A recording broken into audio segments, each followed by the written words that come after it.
Hey guys, I got a great question from a patient of mine who's dealing with a hamstring injury, and I wanted to make a video for him. So I thought I'd get this done. If you guys have questions, let me know. Also, don't forget to subscribe, share, like, let it all happen. Let's grow. But yes, in terms of the question specifically, what is the best nutrition for dealing with an injury? So I'm gonna make it simple as possible. First of all, disclaimer, every bit of nutrition advice should be personalized. If you have conditions that your doctor is treating you for, if you're taking medications, this probably does not apply to you. You should always check with your personal physician or a nutrition coach who is licensed, qualified, all that good stuff, so that we can cover our bases from my end, from your end. So be safe. Nutrition's a big thing. Food has a huge impact on our body, and oftentimes it's ignored because we're in this gray zone of regulation and not wanting to talk about it because it's also a very big topic. So disclaimer, and don't sue me, but really simply, I do think it's very important we are always having these personalized conversations, and find someone that you trust, even if you have to pay some money, and if you can afford it, that is usually well worth the investment and the return on investment. So as far as injuries go, right, there's a process happening. So how do we facilitate speeding up a little bit faster? And I'll quote the famous Dr. Kelly Starrett of the Ready State, who I had on my podcast, and to say I got this from him, is the body heals at the rate of a normal human or slower. So a lot of things we do probably slow down our healing. Therefore, what can we do to speed it up? I think we should start with decreasing inflammation. The whole concept of the paleo diet, for instance, I'm just throwing some stuff out there. I'm not saying that's what you need to do, but the concept is we're decreasing common inflammatory foods, which in the paleo world, and this is coming from, hey, most of us genetically do not do well with these foods. So we see lactose intolerance. We see a lot of gluten sensitivity or gluten intolerance.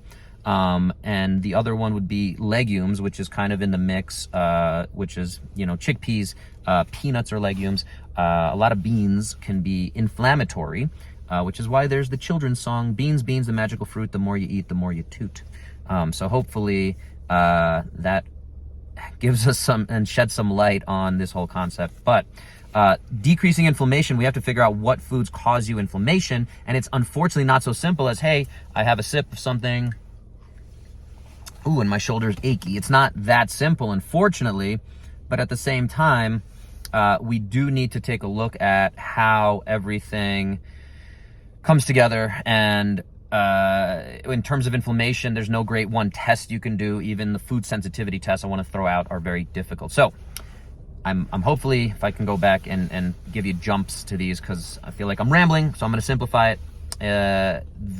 We want to minimize inflammatory foods. Alcohol is an inflammatory food that is probably going to slow down your healing. I say food, but obviously anything we're putting into our body.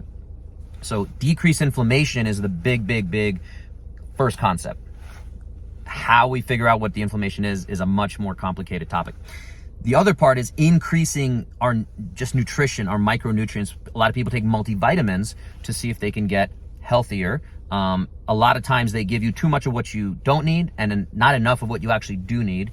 So in terms of nutrients, there's a lot of talk about supplements. I'm actually not going to dive too far into the supplement piece, but along the paleo concept, and again, I'm not advocating for paleo, but the concept there, or this is also a CrossFit thing that I've grew up with at this point, it feels like, is eat meat, fish, vegetables, nuts, seeds, oils, a little bit of fruit, and control your sugar, basically, because that can be inflammatory depending on, fruit is not a problem, but you need to control that. So along those lines, again, without going too deep into each thing, protein for an injury is vital. So that's where supplementation can come in. Protein shakes, collagen, which I have in my coffee right here. I have 10 grams, 1 scoop from Vital Farms, and I should have a link somewhere from my Amazon page. I just go to Costco and get it, usually the cheapest price I'm gonna find.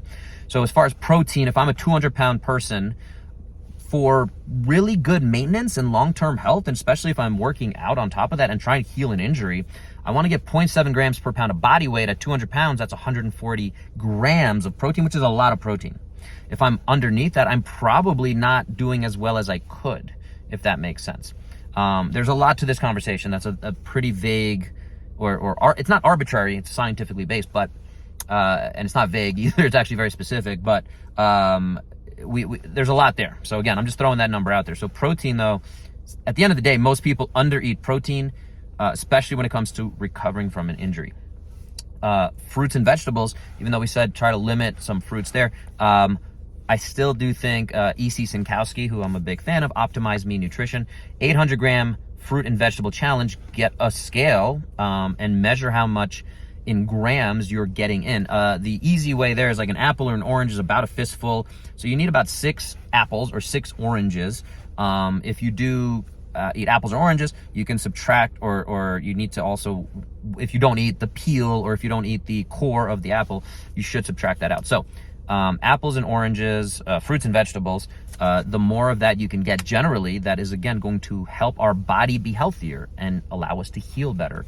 And the more our system runs better, just like I'm in a car right now, we want to have better motor oil. We want to make sure nothing is clogging up the engine. I am not a car guy, but I understand that much about cars and having good oil, having good gas in there to make sure that's functioning well. A lot of times if we're eating junk food, there's a reason that junk is in front of that word. It's not very healthy food. The supplements I'll talk about real quick is fish oil is a really good one to decrease inflammation theoretically. Focus on the EPA DHA on the label. I have a few videos about that on my channel, but upwards of 5 grams is probably a good thing. It's so potent that, again, if you have surgery, it's a blood thinner, so it's kind of in line with someone who takes a baby aspirin just for heart health, that kind of thing, to help keep your body, again, running better. So there's a lot more to the fish oil thing, but I'm going to throw that out there. We mentioned collagen. Again, there's a lot of other little supplements. Check your vitamin D levels. If your vitamin D levels are low, again, that's your system just not functioning that well. All right, I've rambled long enough. It is -3 degrees here. I'm going to get out and get on with my day. But if you guys have questions about nutrition, I'm happy to answer. Again, disclaimers are always important. Go back to that. Make sure you got that real clear. Get a personalized coach, doctor, someone who can help you in that whole situation. All right. Get 1% better. Don't forget to subscribe, share, like, reach out with any questions, other topics, this topic. Hope you all have a great day. Talk to you next time.